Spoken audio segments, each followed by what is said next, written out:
और सुबह हम लोग उठते हैं तो एक ही रोना रहता है कि हम लोग उठे तो बाहर निकले कैसे। पहले रोड पर खड़ा होना पड़ता है, उसके बाद मतलब 3 घंटा निकालना पड़ता है यहाँ के। इस चैनल को लेके हमारे क्षेत्र में विकास की ओर प्रगति करने के लिए आए हो, हम आपका आभार प्रकट करते हैं। जनदर्शन में कई बार जा चुके हैं और जो कमिश्नर साहब हैं वो धरती तल पे आते ही नहीं हैं, वो केवल ऑफिसों के चक्कर काटते हैं और वहीं से सब आदेश देते हैं और कुछ कार्य नहीं होता है। आनाकानी करते हुए बोलते हैं बजट नहीं है।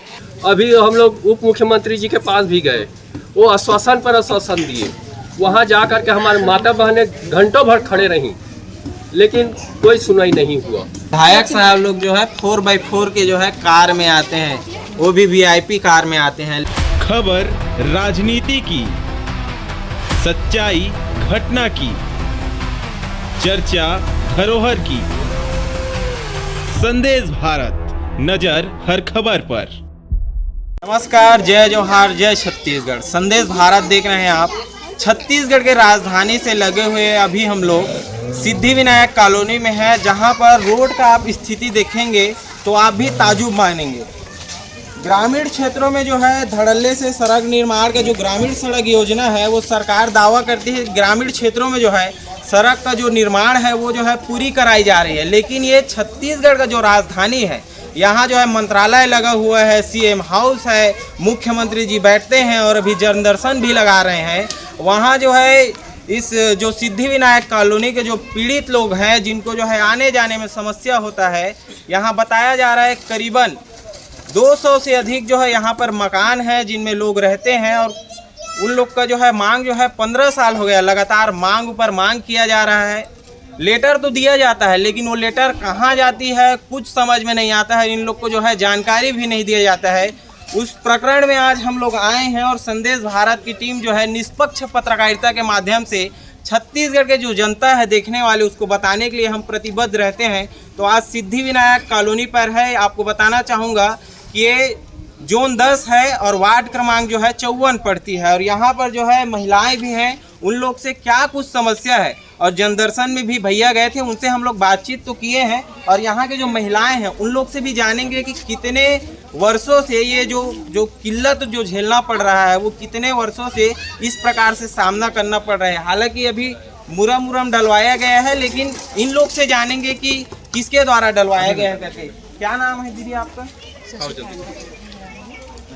कितने वर्षों से आप लोग जो है इस क्षेत्र में रहते हैं, सिद्धिविनायक कॉलोनी क्षेत्र में? घर बनते तो 10 साल हो गया भैया यहाँ पे रहते। और क्या बोलते हैं, कभी कभी जैसे अपने से ही ये सब डलवाते हैं, थोड़ा मुरूम है कुछ है, लेकिन इतना मतलब तकलीफ है कि रोना आता है कि छोटे छोटे बच्चे सुबह स्कूल नहीं जा सकते। और सुबह हम लोग उठते हैं तो एक ही रोना रहता है कि हम लोग उठे तो बाहर निकले कैसे, और कैसे रोजगार रोजी सब कुछ बंद है। गाड़ी तक नहीं चल पाती, सारी गाड़ियाँ खराब हो पड़ी हैं।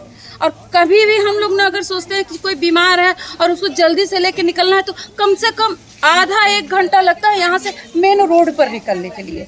और इतने गड्ढे हैं, इतने खतरनाक गड्ढे हैं कि बच्चों को सुबह सुबह गाड़ी नहीं आती है यहाँ लेने, हम लोग को ले जाना पड़ता है, कैसे भी करके रोड पर छोड़ना पड़ता है और वहाँ से लेके आना पड़ता है हम लोग को खुद। चाहे कहीं बाहर रहें, चाहे ड्यूटी में रहें, हम लोग पैदल कैसे भी जाते हैं, क्योंकि यहाँ अंदर गाड़ी आने से मना कर देती है, ऑटो आने से मना कर देता है। हम लोग को स्टेशन तक जाना पड़ता है, तो हम लोग को कैसे कैसे जाके पहले रोड पर खड़ा होना पड़ता है, उसके बाद मतलब 3 घंटा निकालना पड़ता है यहाँ के। अगर हम लोग कोई काम है, कोई ज़रूरत है तो भागो दौड़ो हो जाता है। ये रोना हो गया है, ऐसा लगता है कि यहाँ ना कोई शासन है, कोई प्रशासन है, कोई कुछ सुनता ही नहीं। कितनी बार हम लोग ले जाके आवेदन दिए, वहाँ जाके हाथ पैर जोड़े, सब कुछ कर सके। यहाँ आते भी हैं, देख के भी गए हैं, सबको दिखाया गया है, बाकायदे सब जानते हैं, लेकिन पता नहीं क्यों यहाँ क्यों कुछ नहीं होता है। और यहाँ क्या मतलब वोट नहीं मिलता है या कुछ, हम लोग को समझ में नहीं आता। हम लोग ऐसा लगता है कि शहर में नहीं, टापू में है।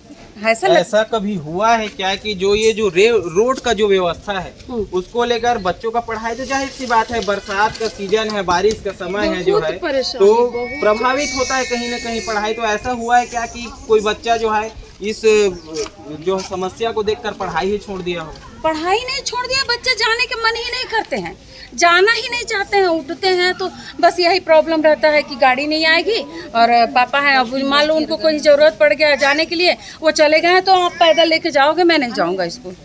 कोई बच्चे जाने के लिए तैयार नहीं होते हैं और हम लोग को मजबूरी है, कैसे भी करके पकड़ के उठा के ले जाते हैं, वहाँ तक रोड तक ले जाएंगे, फिर वहाँ आएगी गाड़ी, फिर वहाँ से छोड़ेंगे। लेकिन यहाँ अंदर गाड़ी ऑटो कोई भी आने का बिल्कुल नाम नहीं लेता है भैया। और हम लोगों का भी जो है ना, दोपहिया तीन पहिया सब खराब हो जाता है। कितना मतलब हम लोग को बारिश में ऐसा लगता है रोना कि पैदल चल लो, लेकिन पैदल भी चलोगे तो कैसे चलोगे? देखो ना, यहाँ खंडक देखो, आप देख लोगे तो खुद सोचोगे कि आप दूर से नहीं आना चाहोगे कि, लेकिन हम लोग कैसे रहते हैं सोचो, इतने मतलब बड़े बुजुर्ग बीमार, हम लोग मतलब ऐसा लगता है कि शहर में यहाँ ऐसे कहीं गांव भी नहीं, टापू है, टापू लगता है। मैं बताना चाहूँगा कि अभी हम लोग यहाँ जो है संतोषी नगर के लिए जो है संतोषी नगर से जस्ट निकले थे, तो इस रोड पे हम लोग को आने के लिए मुझे भी सोचना पड़ रहा था कहीं मेरा भी गाड़ी फंस ना जाए। लेकिन क्या करेंगे, जो जनहित का बात रहेगा, जिसको मुद्दा को उठाना रहेगा तो पत्रकार को तो पहुँचना पड़ेगा, जनता का आवाज़ उठाना हमारा काम है। ये जो रोड है इसके लिए आप लोग कहाँ मांग किए? जो पार्षद साहब है इस क्षेत्र का, उनसे कुछ मांग हुआ है? हाँ किए। क्या कुछ आश्वासन दिए गए उनके द्वारा? बनेगा बोलते हैं लेकिन नहीं बनता है। हो जाएगा बोलते हैं लेकिन कुछ नहीं करते। कितना दिन हो गया लगभग आप लोग जो है आवेदन दिए? 10 साल हो गया। 10 साल जी। 10 साल में पार्षद जी चेंज हुए हैं कि लगातार 10 साल से वही पार्षद? वही है, मैं चेंज हो गए हैं अभी। अच्छा, उमा चंद्र तो अच्छा उमा चंद्र हास जी है जो जोन 10 के जो है पार्षद है। ये वार्ड क्रमांक 54 आता है, ये जो क्षेत्र में मैं खड़ा हूँ। और भैया भी हैं जो जनदर्शन पे गए थे, मुख्यमंत्री जी से मुलाकात भी किए, सीएम साय से, और सीएम साय जो है साय काम कर रहे हैं। लेकिन छत्तीसगढ़ का राजधानी में भी काम जो है 0 सन्नाटा दिखाई दे रहा है। भैया आप बताइए इसके बारे में कुछ, जो है हम तो स्थिति देख लिए। भारत को शुक्रिया अदा करते हैं जो आप लोग हमारे इस चैनल को लेके हमारे क्षेत्र में विकास की ओर प्रगति करने के लिए आए हो। हम आपका आभार प्रकट करते हैं। हमारी समस्या इतने सालों से प्रयास कर रहे हैं, जनदर्शन में कई बार जा चुके हैं, पर पहली बार है कि हमारा साईं जी से मुलाकात हुआ है जनदर्शन में। अब पूर्व जो हमारे सीएम थे माननीय श्री बघेल जी, उनसे भी हम कई बार आवेदन दिए, पर उनकी सरकार में भी उनके कार्यकाल में कुछ नहीं हुआ। नगरीय निकाय मंत्री जो थे पूर्व शिव डहरिया जी, उनको भी आवेदन दिया, नगर निगम में दिया। हमारे माननीय एजाज डेवर जी थे, उनको भी मैंने कई बार एस्टीमेट दिया कि हमारे क्षेत्र का विकास के बारे में किया जाए। और जो कमिश्नर साहब हैं वो धरती तल पे आते ही नहीं हैं, वो केवल ऑफिसों के चक्कर काटते हैं और वहीं से सब आदेश देते हैं और कुछ कार्य नहीं होता है। नगर निगम में पूर्व जो अभी कौसरिया जी थे कमिश्नर साहब, उनका भी अभी ट्रांसफ़र हो गया। फिर जायसवाल जी आए, वो भी देख के गए, जो कमिश्नर थे 10 नंबर जोन के। हमारे क्षेत्र के विकास के बारे में बस बोलते हैं, उसके बाद चले जाते हैं। और फतेहलाल साहू जी जो यही हैं 10 नंबर जोन के, उन्होंने बजट बना के मंत्रालय में 3 बार भेजे, पर मंत्रालय के कर्मचारी किसी काम के नदारत रहे, वो कोई कार्य नहीं कर रहे हैं। वहाँ फाइलों पे फाइल पड़ी रहती है, कचरा में पड़ जाता है, और कोई हमारे क्षेत्र का विकास के बारे में नहीं सोचता है कि इस क्षेत्रवासी भी हैं। राजधानी में हम लोग रह के भी हमको ऐसा लगता है कि हम कहीं टापू क्षेत्र में बसे हैं। हमारे कॉलोनी वासी जितने भी हैं सब पीड़ित हैं। विधायक मंत्री महोदय अभी हमारे क्या नाम है गजराज बांध में माननीय अरुण साहू जी आए थे, हम उनको भी अवगत कराए कि हमारे क्षेत्र का जो विकास है उसको किया जाए, पर उन्होंने बस थोड़ा बहुत आनाकानी करते हुए बोलते हैं बजट नहीं है। बजट सरकार के पास इतना है, केंद्र सरकार देती है पर कोई कार्य नहीं करते, फिर वो फंड रिफंड हो जाता है। हमारी सरकार नदारत है। हम इतने सालों से प्रयास कर रहे हैं कि हमारे क्षेत्र के बारे में सोचें। न बिजली की समस्या ये लोग हल कर पा रहे हैं, न रोड के कर पा रहे हैं, तो जनता क्या सोचेगी इन पर भरोसा। और रोड नाली दोनों की समस्या है, ऐसा नहीं है, पर कहने मतलब मेन मुद्दा है रोड का। रोड बन जाएगी तो नाली जरूर बनेगी, पर हम आपसे लोगों से चाहते हैं कि ये समस्या उनके कानों तक जाए। जैसे साएँ बोलते हैं वैसे साएँ काम हो जाए तो हम लोग भी खुश होंगे।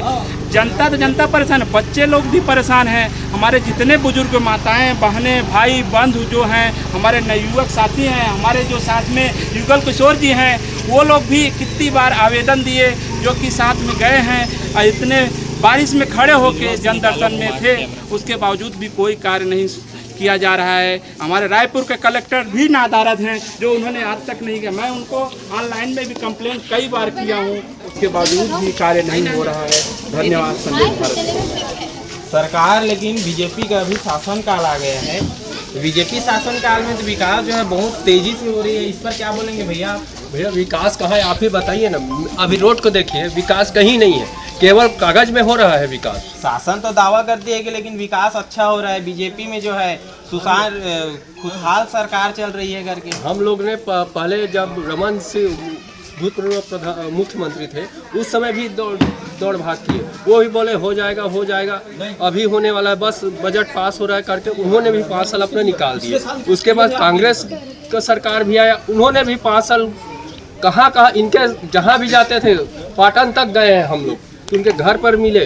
कुशाभाऊ ठाकरे यहाँ कुशाभाऊ ठाकरे कांग्रेस राजीव गांधी का वहाँ भी हर जगह हम लोग जा जाके परेशान हो गए, लेकिन कोई सुनाई नहीं हुआ। अगर अभी हम लोग हर मोहल्ला वासी अपना पैसा इकट्ठा कर करके रोड को रिपेयरिंग कर करके जा रहे हैं। सुबह बच्चों के लिए इतना परेशानी होता है कि पूछिए मत। अभी हम लोग उप मुख्यमंत्री जी के पास भी गए, वो आश्वासन पर आश्वासन दिए, वहाँ जा करके हमारे माता बहनें घंटों भर खड़े रहीं, लेकिन कोई सुनाई नहीं हुआ। ये लेकिन बहुत बड़ी बात बोल रहे हैं भैया कि जो रोड में जो मुरम दोष दिख रहा है, ये लोग अपने पैसे जो है सभी घर वाले जो रहने वाले लोग हैं सब लोग चंदा करके जो है पैसा दे रहे हैं, और सरकार के पास बजट नहीं है। आप ये बहुत सोचने वाली बात है भैया। ये जो सिद्धि विनायक के जो जनता है रहने वाले, उनके प्रति सरकार क्यों कुछ ध्यान आकर्षित नहीं कर पा रही है, और ध्यान आकर्षित सरकार का करने के लिए आप क्या कुछ बोलना चाहेंगे सरकार को? मेरा कहना है तो हम लोग लास्ट बार मैं गया था कमिश्नर के पास, कमिश्नर जी बोले यही से बात कर लीजिए, मैं थोड़ा बिजी हूँ, मैं बाहर जा रहा हूँ शाम को मिलना। तो भाई हम लोग गए हैं उनसे मिलने, 5-7 लोग गए थे, तो उनके पास इतना भी टाइम नहीं है कि हमसे बात करें। वो बोले यही से बात कर लीजिए, हमारे जो रोड इंजीनियर हैं उनसे, मैडम जी है रोड इंजीनियर, उनसे मिले हम लोग। बोले थे आपके कॉलोनी में फंड नहीं है, तो हम नहीं बना पाएंगे जब तक विधायक फंड से कोई पैसा नहीं आएगा। कोई विधायक ही जाने कि कैसे पैसा नहीं दे रहे हैं हमको। जो अधिकारी रहते हैं वो क्या चीज के लिए बनता है? कर्मचारी का बात सुनने के लिए बनता है कि जनता का बात सुनने के लिए बनता है? जो कर्मचारी जो अधिकारी बन जाते हैं, विधायक मंत्री बनते हैं, वो जनता का समस्या का निराकरण करने के लिए बनते हैं कि मतलब ऐसी पेजों में काम करने के लिए? पेजों में चल रहा है भैया अभी तक, जैसे देख रहे हैं कईयों बार आवेदन लगाए लेकिन कोई सुनवाई ही नहीं हो रहा है। बस बोल रहे हैं, बस आगे फाइल बढ़ा दिए, फाइल बढ़ ही रहा है, बस कार्रवाई कुछ नहीं हो रहा है। दादा कितना साल हो गए आप जो सिद्धि विनायक कॉलोनी में? 10 साल हो गए। 15 साल हो गए। इस 15 साल में क्या कुछ देखा सिद्धि विनायक कॉलोनी क्षेत्र में? विकास को लेकर बात करेंगे तो विकास के बात करबो, जैसे कि रोड निर्माण हो गए, सरकार दावा करती है ये काम करें वो काम करें, क्या कुछ विकास देख सकते हैं? सरकार नहीं कर रही। और वो चल नहीं पाते, हाँ गिर पाते। चलने में बरसात के समय में बहुत समस्या होता होगा, है ना? अरे इतना कर रहा है कि हम लोग घूम नहीं पाते, 70 के ऊपर गए हैं, और कहूँ चलते हैं तो रपट के गिर पाते। तो विधायक लोग जब वोटिंग के लिए आते हैं तो वो लोग किस में आते हैं? कार में आते हैं, पैदल आते हैं? सब वोट मांगने आते हैं बड़ी गाड़ी में, तो वहाँ से नहीं आते हैं वोट। अच्छा, अब तो ये सूची आती जाती सूची आती। विधायक साहब लोग जो है 4x4 के जो है कार में आते हैं, वो भी VIP कार में आते हैं, लेकिन यहाँ के जो जनता है जो मिडिल क्लास फैमिली से बिलोंग करते हैं, उन लोग के पास में तो 2 पहिया लेने के लिए भी मुश्किल हो जाता है। और यही मैं आपको दिखाने का प्रयास कर रहा था कि ये जो रोड का जो स्थिति है वो रायपुर की राजधानी का सिद्धि विनायक कॉलोनी का जो स्थिति है, ये देखिए सुरेंद्र, ये जो रोड जो है मुरम डालने के बाद में भी बस से बदतर स्थिति में है, और सरकार जो है इस पर क्यों ध्यान नहीं दे रही है, और बजट आखिर क्यों नहीं है? ये जो सिद्धि विनायक कॉलोनी है उस क्षेत्र में जो है रोड बनाने के लिए बजट क्यों नहीं है? हालांकि इन लोग का तमाम समस्या है, मैं अगर समस्या गिनवाऊंगा तो बहुत समय लग जाएगा, 2-3 समस्या, लेकिन मैं बता देता हूँ। यहाँ का जो बिजली का जो समस्या मुझे जैसे बताए, भैया लोग से बातचीत हुआ तो उसने मुझे बताए कि यहाँ जो 100 मीटर के जो दायरे में जो बिजली बिल का कनेक्शन जो मीटर लगा है, उसके बाद में अगर दूरी हो गई है तो वहाँ ऑर्डिनरी मीटर लगा है, जहाँ जो है जस्ट डबल रीडिंग। अगर मैं उदाहरण दूंगा आपको, तो अगर 6 रुपये आप रीडिंग दे रहे हैं एक रीडिंग का, तो अगर एक रीडिंग का अगर ऑर्डिनरी मीटर लगा है तो वहाँ जस्ट आपको डबल 12 रुपये देना पड़ेगा। अगर 1000 रुपये बिजली बिल आ रहा है तो उसमें आपको सीधा सीधा अगर ऑर्डिनरी मीटर है तो उसमें 2000 बिजली बिल आएगा। ऐसी तमाम समस्या है, ना नाली निर्माण हुआ है, ना रोड निर्माण हुआ है, और लोग जो है काफ़ी जो है इस जो काम नहीं हो रहा है उससे काफ़ी लोगों का काम भी प्रभावित है। और लोगों की हम लोग बहुत कुछ जानने का हम लोग यहाँ पर कोशिश किए, क्योंकि मुलाकात जब हुआ था उसके बाद मैं बोला था कि संदेश भारत की टीम जाएगी और हम लोग बिल्कुल आपका आवाज़ को बुलंद करने का प्रयास करेंगे। अगर सरकार जो है हमारा जो खबर चलाने के बाद में अगर सरकार इसका बजट जो है प्रावधान निकाल देती है तो बहुत बड़ी बात रहेगी। आप संदेश भारत देख रहे थे, मैं भरत चंद्र था, नमस्कार। संदेश भारत, नजर हर खबर पर।